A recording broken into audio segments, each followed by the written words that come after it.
we are doing chapter 15 on ideal gas. And this is the first part to chapter 15. So what is ideal gas? So I'm gonna hopefully make you understand on what is ideal gas. So let's start with this example. So I have a balloon that is 100 centimeter cube in volume. If my balloon is 100 centimeter cube, the air inside that occupies my balloon should also be 100 centimeter cube as well, right? If not, like come on, it won't work. Okay, so my air is 100 centimeter cube. It occupies the balloon, right? Now, I have a box with dimension 20 centimeter by 20 centimeter by 20 centimeter, which gives me a volume of 8,000 centimeter cube. And inside this box is a vacuum, assuming there's no gas, there's nothing inside it. Okay, so it's just vacuum, assuming. Now, I want to put my balloon inside this box and pop it. I want to pop it so that the air fills this box. Okay, so I put my balloon inside this box and I pop it. And what happens to the air? What happens to the air, right? The air, which initially started from 100 centimeter cube in volume, expands to fill the box. Now, what is the volume of the air? The volume of the air from 100 centimeter cube is now 8,000 centimeter cube. Dun dun dun. So what happens? Okay, so initially I started with this volume and my gas occupied a new volume, right? If my volume changes, what happens to my pressure? Initially, my pressure was, let's say it's 2 atm. But when my volume became bigger, when the air occupied a bigger volume, what happens to the pressure? The pressure drops. The pressure drops? Maybe, I don't know. Okay, so how do we quantify what happens to the gas? How do we quantify what happens to the gas? This is where I'm introducing a new equation to you. This is where we use this equation. It's called the ideal gas equation. And what is it? It is PV equals to nRT. What is P? P is pressure. V is volume. T is temperature. What is N? N is very important here. N is the number of moles of gas. When we started off with the balloon, let's say my N was 1.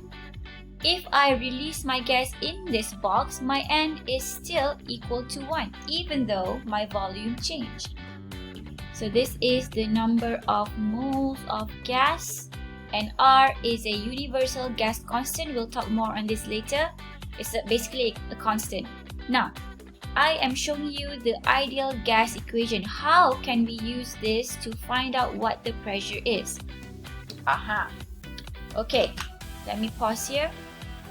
Okay, so based on the ideal gas equation, right? So PV equals to nRT. My N is fixed here, my R is fixed, my temperature is also fixed, assuming that we are putting these objects outside at the same temperature. When I increase the volume, what happens to my pressure? If these guys are fixed, they are equal to a constant. If these guys are fixed, I'm going to repeat myself. If these guys are fixed, N is fixed, R is a constant, T is fixed for both objects, then we can say that nRT is a constant, which means that PV is equal to a constant. Okay, so PV is equal to a constant now. So when I change my volume, when I change my volume, when I increase my volume, my pressure must go down because it is equal to a constant. Let's say this constant is a number 100, right? If I started with a volume of 1, my pressure should be 100 to make it equal to the constant, right? If I increase my volume to 10, my pressure needs to be 10 to make it equal to the constant. As we can see here, when I increased the volume to 10, my pressure decreased. So we can say that when I increase my volume, my pressure would drop, right? So let's go back to this balloon situation here.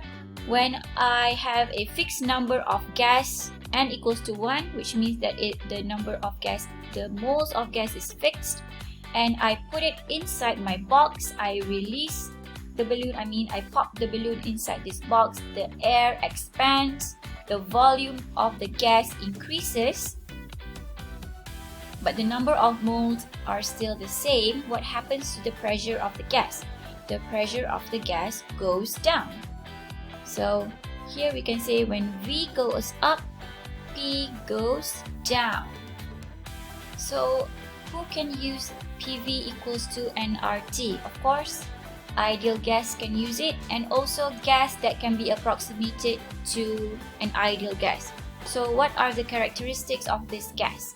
It has to be low density. It has to be low density. It moves randomly. It moves randomly